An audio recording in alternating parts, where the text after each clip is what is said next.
Hey friend, today I'm going to be talking to you about the art of facilitation and how a middle school teacher taught me how to get the best engagement out of group spaces.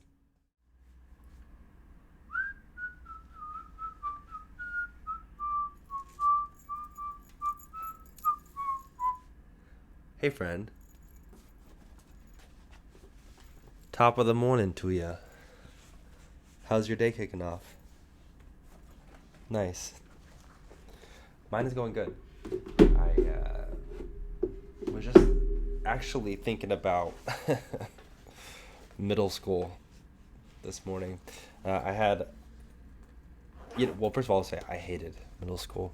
Middle school was, especially eighth grade, there was something about that year that I was like very confused about myself and who I was, and I was having a bit of an identity crisis. And um, I remember middle schoolers at that age, all the boys were like really rowdy and acting up a lot, and uh, I hated whenever we would have uh, a substitute teacher because when we had a regular teacher in place, everyone seemed to be somewhat on their best behavior because the consistent teacher in the room was able to reinforce their sense of authority and control over the behaviors of the class. But when a substitute came in, it was like all hell would break loose and people would start acting crazy, and class would be distracting, and people would get rowdy and and start doing stupid things, and it just made me very uncomfortable. But there was a substitute teacher that really stood out to me. His name was Mr. Hansen, and it made such an impression on me that now it's like a very relevant story in my life because what he would do is actually something that I started modeling in my life much later, in order to help facilitate groups of people, in order to um, help make group spaces more cohesive and successful in whatever it is we were trying to do. And what Mr. Hansen would do is he was a retired teacher, and he was probably in his late 60s, early 70s at this point. And the first thing that he would do is he would come to class, and he would start by talking to us, and he would say, uh, I don't know what everyone means when they talk about how bad middle schoolers are. You know what they say about you, right? But these teachers are trying to tell me that you guys are bad, but I experience something very different. When I come to this class, y'all are so good. I notice how respectful you are towards me, how you do exactly what I ask, how you're kind and respectful to one another, how you stay on task when I'm here in front of you. And he would go and he would tell us a story about how we were. And then I noticed whenever Mr. Hansen was our substitute teacher, the class actually acted right. And as an adult, I've had time to reflect back on that moment and realize there's something really powerful about setting the tone of a meeting or a group space, or anything that has to do with like a group of people coming together. If you're the facilitator, you're the person who's in charge of making sure that the group works well together and achieves something. It's your responsibility to set the tone of the space. And so I learned as I moved into my career, and I became a leader in like the community and in banking and in church. I found that it's really helpful when you are facilitating a group space if you can define what it is that you want out of the space, and then you tell people early on before you even start what those core tenets are, because then it allows you to reinforce those tenets throughout. So as an example, I was recently working with an organization that was a sales organization. They did tech sales, and it was important to me that understanding that the folks in the room were all sales folks, right? Often with sales folks, you're going to be dealing with a bit of an ego. And for me, I was going in to help the team work more cohesively with one another and really tap into the collective intelligence of the group. You see, I've said this before, but I'll continue to say humans are at their best when we can tap into the collective intelligence of the group.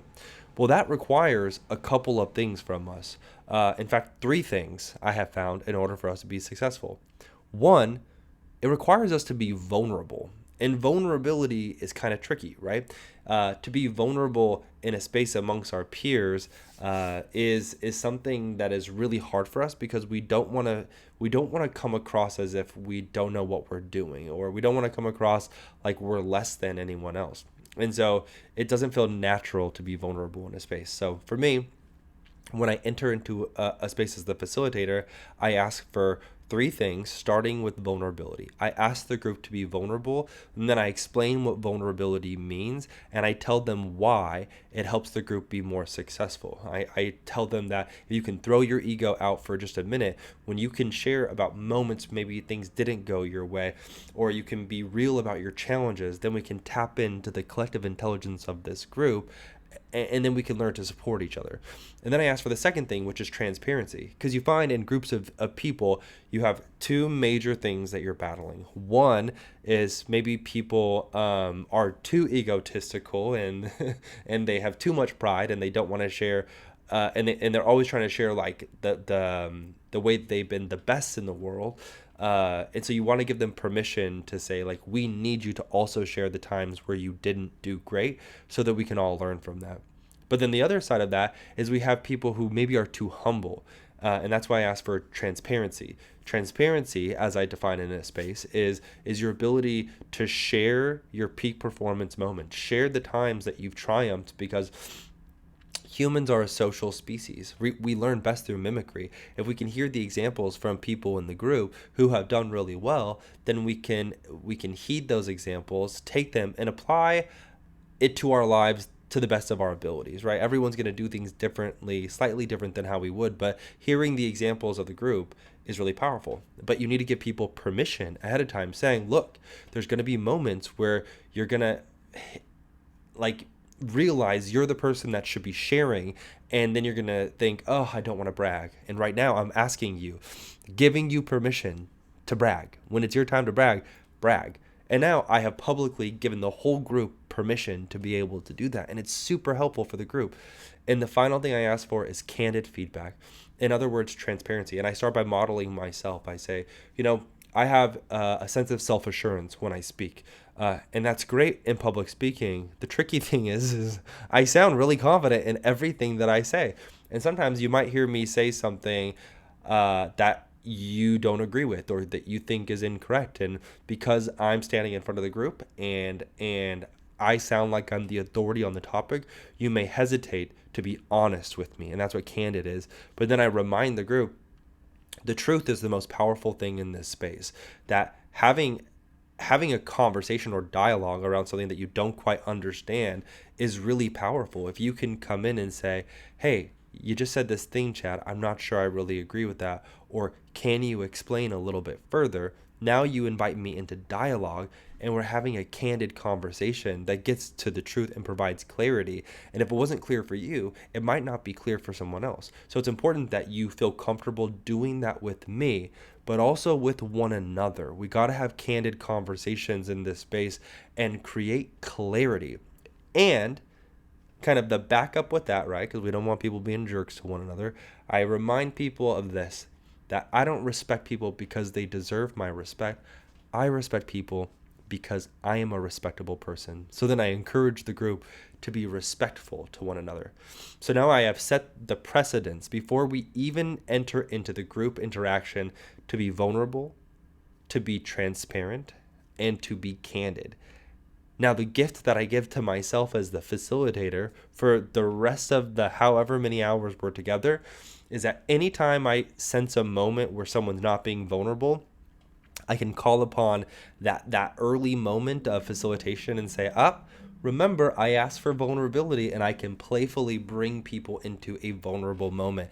And then anytime I see someone being vulnerable or being transparent or being candid, I praise and reinforce that behavior because I want the group to know that's what I'm looking for. And then you'll find, just like this example of Mr. Hansen, of when you're able to define ahead of time what it is that you want from the group, and you ask them for it and you set that precedence, Often the group will perform to what you asked and invited them into. You just got to ask for it sometimes and create clarity around what that means.